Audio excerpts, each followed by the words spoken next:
Hi, I'm Simon Rushton and this is Taxi Chronicles Podcast.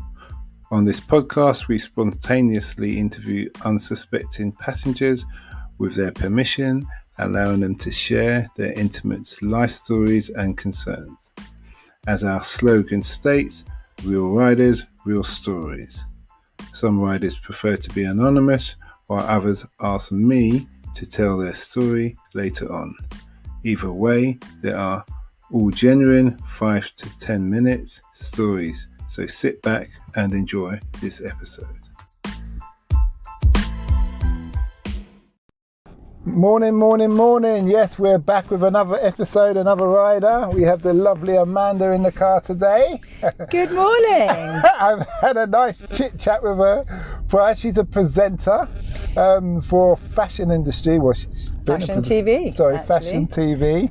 And what we're interested, as usual, is how you got into it, what motivated you to stay in that career, and what a typical day would be like. And did you meet any stars?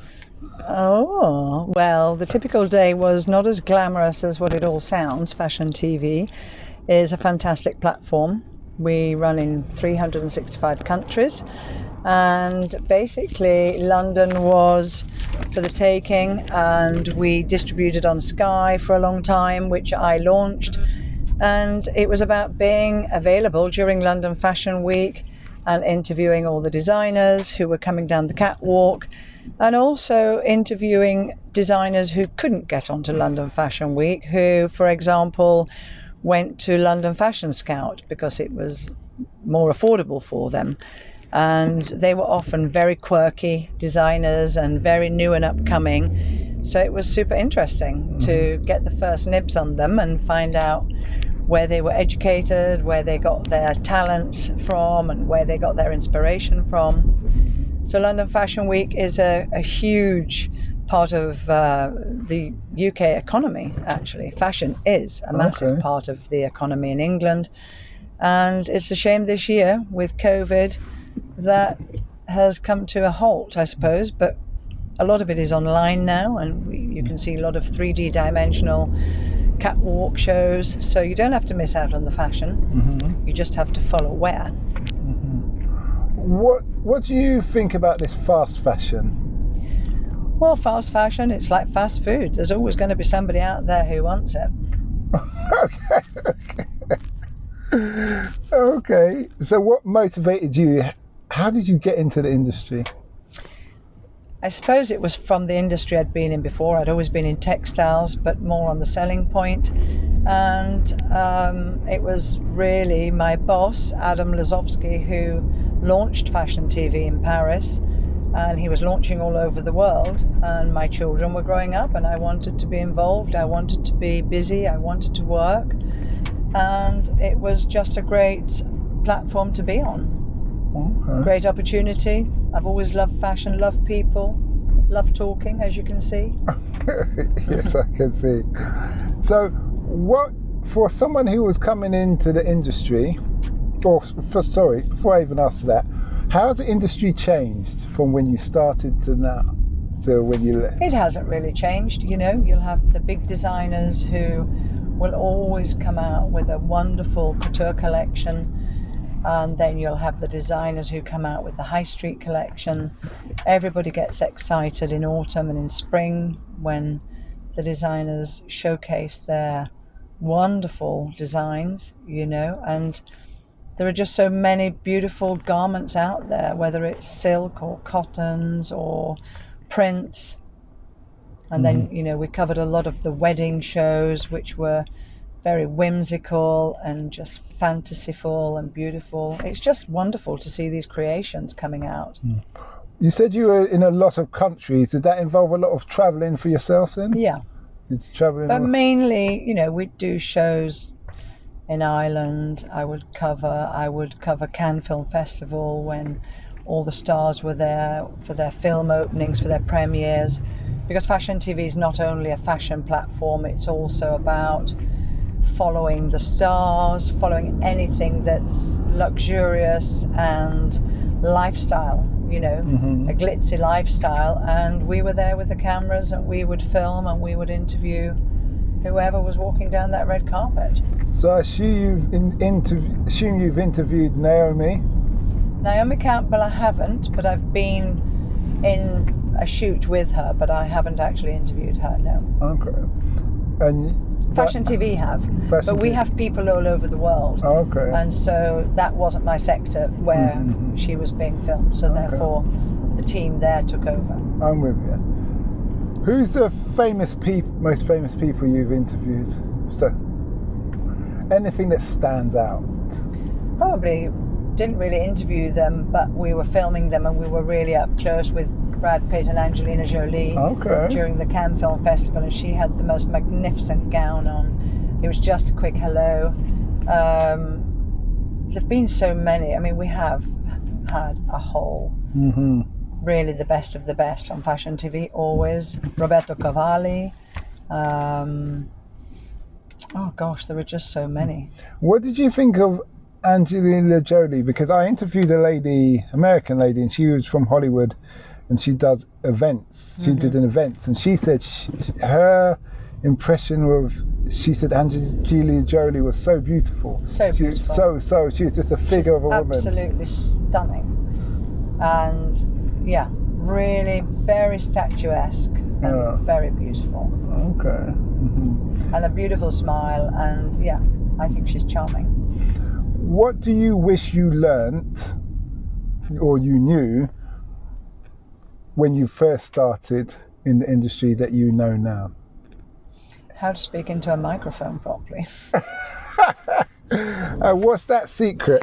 Explain that secret. Just keeping it just that little bit away from keeping it about chin level instead of putting it as if you're about to suck a lollipop. Okay, that's probably good advice from me. Keep it at chin level, because then the volume stays the same.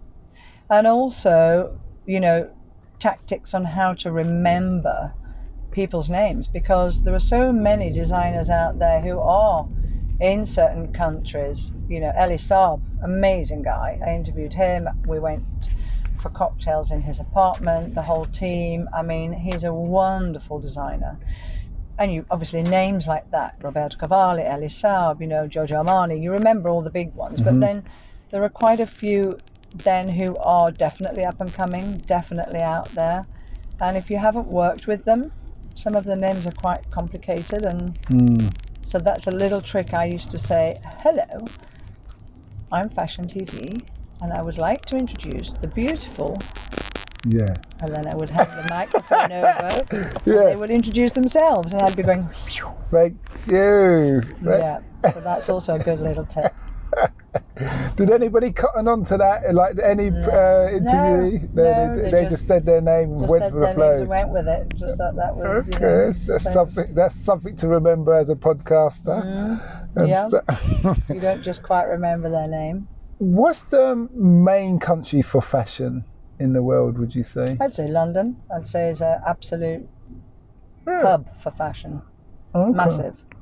Okay, because I always think France or Italy for some reason. Well, Italy, obviously, you have some amazing designers, but where the real fashion cuts, it's definitely still London. Paris Fashion Week is amazing. Milan Fashion Week is amazing. New York Fashion Week is amazing. I mean, those are your four big ones. Paris, London, and New York. Yeah. Okay. And none of that happened this year? Nope. It's a shame.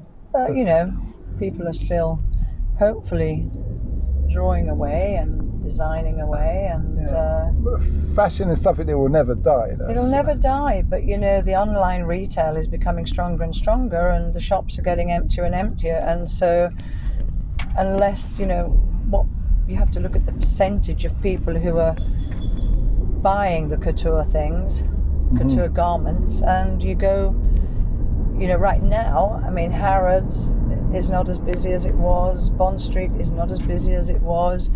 I feel very sorry for all these people who work so hard, and it is a tough industry to be in.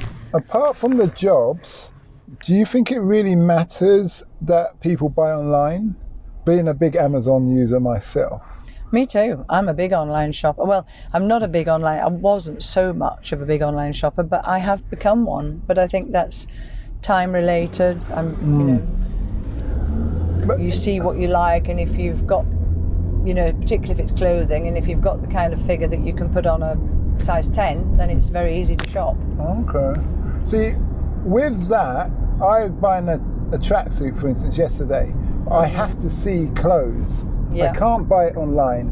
Right. Maybe it's my structure, but it depends how visual you are. A lot of people, if I read what the material is and I see it on a model online, I know how it's going to look. Mm-hmm. Okay. And do you reckon that's partly because of your experience in the industry? I think so, yeah, probably. I mean, maybe you have a knack for that anyway, but definitely working in textiles for the last 30 years, I'm sure, creates a little bit of an idea of how things are going to fall, how they're going to look, where it's high-waisted, where it's not, if they're a drop, if they're not, if they're long, if they're narrow, if they're wide.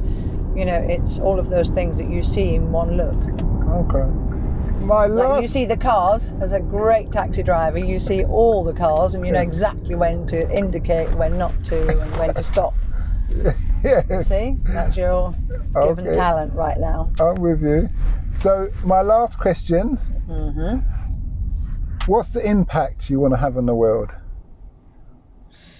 Just to be a good, kind person. And, I just think you should treat people the way you expect to be treated and never anything less. And quite frankly, if you do that, life is sweet. Okay then. Well, thanks a lot for that informative interview. Thank you, Simon. It was lovely talking to you. My God, my journey's gone in a blitz. Okay.